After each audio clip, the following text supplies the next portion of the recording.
Hi, hello, good morning. This is Priya Prakash and welcome back to my YouTube channel. ನಾನು ನಿಮ್ಮೆಲ್ಲರಿಗೂ ನನ್ನ ಹಿಂದಿನ ವ್ಲಾಗಲ್ಲಿ ಹೇಳಿರೋ ಹಾಗೆ ಕಬ್ಬಿನ ಲಾವಣಿ ಯಾವ ಥರ ಇರುತ್ತೆ ನಮ್ಮ ಕಡೆ ಅಂತ ನಾನು ನಿಮಗೆ ಶೇರ್ ಮಾಡ್ಕೋತೀನಿ ಅಂತ ಹೇಳಿದ್ದೆ.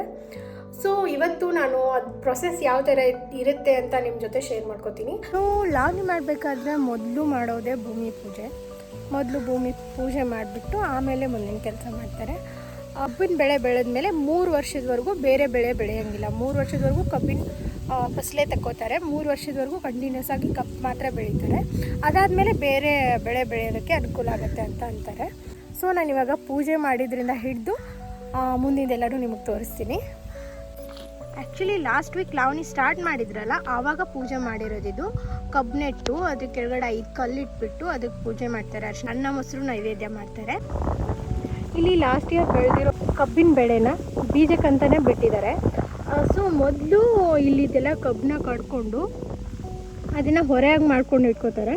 ಆಮೇಲೆ ಬಂದು ಇದ್ರ ಮೇಲೆ ಎಲ್ಲ ಹೊರೆಗಳನ್ನ ಇಡ್ತಾ ಹೋಗ್ತಾರೆ. ಸೊ ಇಲ್ಲಿ ಇವಾಗ ಕಬ್ಬಿನ ಹೊರೆ ತಂದು ಹಾಕಿರ್ತಾರಲ್ಲ, ಅದನ್ನು ಕಡ್ಕೊಂಡು ಸಣ್ಣ ಸಣ್ಣ ಕಬ್ಬು ಮಾಡ್ಕೋತಾ ಇದ್ದಾರೆ. ಆ ಸಣ್ಣ ಕಬ್ಬು ಮಾಡಿಬಿಟ್ಟು ಇದನ್ನು ಬಾಂದ್ ಅಂತಾರೆ. ಬಾಂದ್ ಮಾಡಿರ್ತಾರಲ್ಲ, ಇದ್ರ ಮೇಲೆ ಇಡ್ತಾ ಹೋಗ್ತಾರೆ. ಅದನ್ನ ನೋಡಿ ಇಲ್ಲೆಲ್ಲ ಇಟ್ಟಿದ್ದಾರೆ. ಆ ಲೈನ್ ಮೇಲೆಲ್ಲ ಇಡ್ತಾ ಹೋಗ್ತಾರೆ.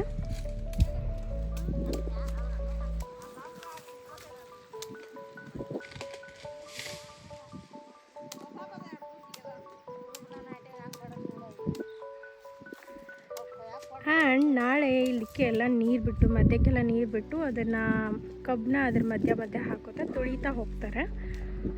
ಸೊ ಅದು ಕಬ್ಬಿನ ನಾಟಿ ಆದಂಗೆ. ಅದನ್ನು ನಾನು ನಿಮಗೆ ನಾಳೆ ಕೂಡ ವಿಡಿಯೋ ಮಾಡಿಬಿಟ್ಟು ಎಲ್ಲನೂ ಒಂದೇ ಸಲ ಅಪ್ಲೋಡ್ ಮಾಡ್ತೀನಿ. ಆ್ಯಕ್ಚುಲಿ ಈ ಪ್ರೊಸೆಸ್ಸು ಆಲ್ಮೋಸ್ಟ್ ಜಾಸ್ತಿ ಜಾಗ ಇತ್ತು ಅಂತಂದರೆ ಆಲ್ಮೋಸ್ಟ್ ಒಂದು 20 ಡೇಸಿಂದ 1 ಮಂತ್ವರೆಗೂ ಆಗುತ್ತೆ. ಕಬ್ಬಿನ ಲಾವಣಿ ಅಂದರೆ ಇದು ಪ್ರೊಸೆಸಿಂಗ್ ಜಾಸ್ತಿ ಇರೋದ್ರಿಂದ ಸ್ವಲ್ಪ ಜಾಸ್ತಿ ಜನನೇ ಬೇಕಾಗ್ತಾರೆ. ಇವತ್ತು ಕಡಿಮೆ ಜನ ಇದ್ದಾರೆ, ಇನ್ನೂ ತುಂಬ ಜನ ಇರ್ತಾರೆ ಇಲ್ಲಿ. ಒಂದಿನ ಸಾಲಿನ ಮೇಲೆಲ್ಲ ಕಬ್ಬಿಟ್ಟು ಮಾರನೇ ದಿನ ಹೊಲಕ್ಕೆಲ್ಲ ನೀರು ಹಾಸ್ಕೋತಾರೆ. ಅದಾದಮೇಲೆ ಕಬ್ಬನ್ನ ಅದ್ರ ಮಧ್ಯ ಹಾಕಿಬಿಟ್ಟು ತುಳಿತಾ ಹೋಗ್ತಾರೆ. ಅದು ಹೇಗೆ ಅಂತ ಮುಂದೆ ಪ್ರೊಸೆಸಿಂಗ್ ಡೀಟೇಲಿಂಗ್ ಆಗಿದೆ. ಹೋಪ್ ನಿಮಗೆ ಈ ವಿಡಿಯೋ ಇಷ್ಟ ಆಗುತ್ತೆ, ದಯವಿಟ್ಟು ನೋಡಿ.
ಇಲ್ಲಿ ನೀವು ನೋಡ್ತಾ ಇದ್ದೀರಾ, ಎಲ್ಲರೂ ಮಧ್ಯ ಕಬ್ಬು ಹಾಕಿಬಿಟ್ಟು ತುಳಿತಾ ಹೋಗ್ತಾ ಇದ್ದಾರೆ. ಆ್ಯಕ್ಚುಲಿ ನಾನು ಇದನ್ನು ಸ್ಟಾರ್ಟಿಂಗಲ್ಲಿ ಮಾಡ್ಕೊಂಡಿದ್ದು.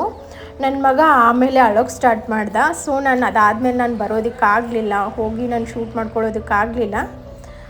ಹೋಪ್ ನಿಮಗೆಲ್ಲ ಈ ವಿಡಿಯೋ ಇಷ್ಟ ಆಗಿದೆ ಅಂತ ಅನ್ಕೋತೀನಿ. ನಿಮಗೆಲ್ಲ ನಾನು ಪ್ರೀವಿಯಸ್ ವಿಡಿಯೋಲಿ ಹೇಳಿರೋ ಥರ ನಾನು ಈ ವಿಡಿಯೋನ ತುಂಬ ಇಷ್ಟಪಟ್ಟು ಕಷ್ಟಪಟ್ಟು ವೆಯ್ಟ್ ಮಾಡಿದ್ದೀನಿ ನಿಮಗೋಸ್ಕರ.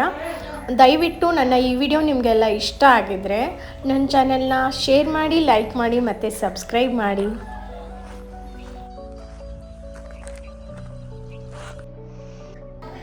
ದಯವಿಟ್ಟು ನನ್ನ ಚಾನಲ್ಗೆ ಸಪೋರ್ಟ್ ಮಾಡಿ. ನನ್ನ ಚಾನಲ್ಗೆ ನಿಮ್ಮ ಸಪೋರ್ಟ್ ತುಂಬ ಮುಖ್ಯ. Thank you so much for watching.